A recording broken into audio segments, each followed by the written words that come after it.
l'humoriste fera son retour au théâtre en avril 2019 aux côtés de Philippe Lelouch et prépare un nouveau spectacle pour dans un an maximum. À peine descendu d'un avion en provenance de Montréal, Gad Elmaleh débarque au Café de Flore coiffé d'une casquette des New York Yankees.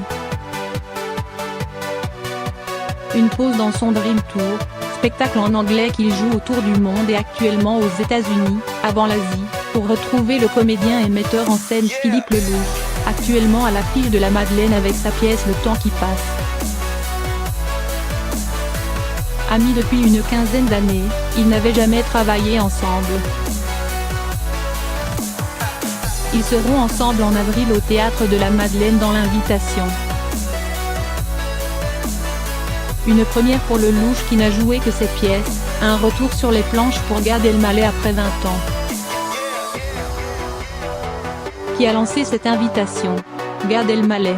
Philippe m'a parlé d'un auteur, Adrien Racah, et d'une pièce en me proposant de produire. J'ai cette envie, je ne dois pas avoir envie de gagner de l'argent, rire. J'ai dit ok, appelons l'auteur. J'ai lu, adoré et on a organisé une lecture le lendemain. On a tellement ri que j'avais plus envie de la jouer, cette pièce, et de kiffer sur scène que d'être dans la salle en tant que producteur. Vous aviez envie de théâtre? Non, pas vraiment. La pièce a déclenché cette envie. La dernière fois que j'ai joué au théâtre, c'était il y a une vingtaine d'années et j'y ai rencontré la maman de mon fils Noé. Note de la rédaction, Anne Brochet, c'est mon plus beau souvenir de théâtre. On m'a envoyé beaucoup de pièces, mais rien ne m'emballait vraiment. Philippe, on ne peut pas rêver mieux que Gad Elmaleh. Philippe Lelouch. C'est sûr. Il y a Gad Elmaleh la vedette, c'est jouissif de voir un projet se monter si rapidement, mais il y a surtout le pote. Je ne peux travailler qu'avec des gens que j'aime et lui je l'adore. Je fais de la scène seul et j'y prends un tel pied qu'il est hors de question que le théâtre soit quelque chose de frustrant. La longueur d'exploitation m'angoissait un peu aussi, d'être coincé. Mais j'aime le texte et mes partenaires, qu'est-ce que j'ai hâte de la jouer maintenant. Une façon de vous poser après ce Dream Tour?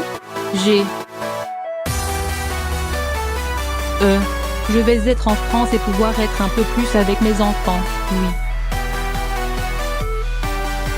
Mais ce n'est pas l'argument principal. Cette pièce, je la jouerai à Amiens ou Washington.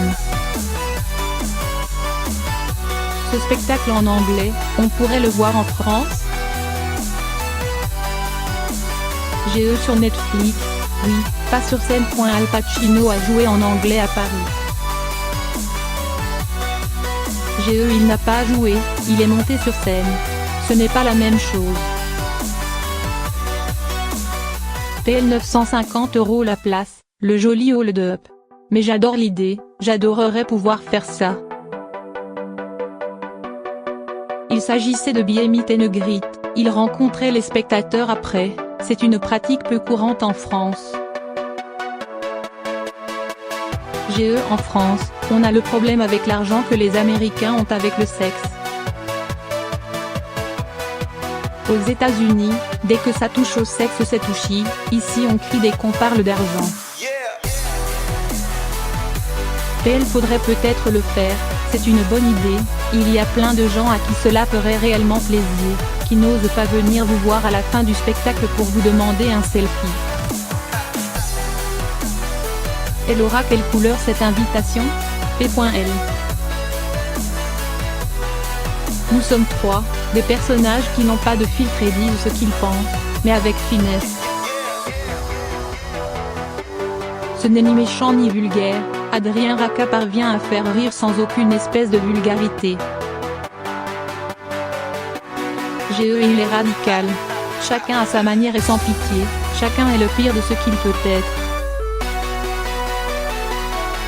Je crois que t'es un peu François Pignon, note de la rédaction, le personnage récurrent des comédies de Francis Weber, toi. PL oui. Complètement, il y a un côté Weber qui rencontrerait Fedot, le sens de la réplique et du timing. Quel bonheur cette perspective d'avoir des partenaires. Seul, c'est seul. Sur scène, c'est le kiff, mais il y a aussi l'avant et l'après. Aux États-Unis, il y a le décalage horaire qui empêche souvent d'appeler la France. Parfois je vais au centre commercial pour tuer le temps. Votre Dream Tour s'arrête quand? Le 12 décembre à Dubaï. On vient de rajouter une deuxième date à l'Opéra de Dubaï. C'est vraiment une belle aventure. Là, j'ai un très gros show à Los Angeles, la ville de l'industrie du cinéma. On vous y fait des appels du pied? Moi j'en fais, rire. Mais à part ma série sur Netflix, note de la rédaction, Ugine France, à découvrir en avril 2019, 8x 30 minutes sur son aventure américaine, ce n'est pas évident. Personne ne t'attend. T'es sympathique, un peu exotique, mais c'est tout. En France, j'aimerais beaucoup tourner dans 10%, mais je l'aurais déjà dit. Vous mettez le stand-up de côté pour la pièce. La journée, je vais continuer à écrire mon nouveau spectacle.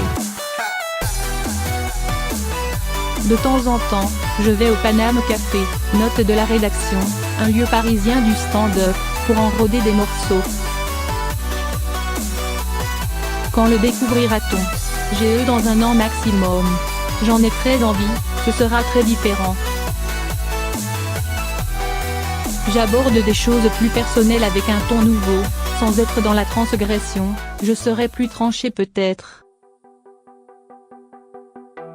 Avec l'âge, je n'ai plus l'obsession qu'on m'aime absolument, mais l'obsession d'être bon.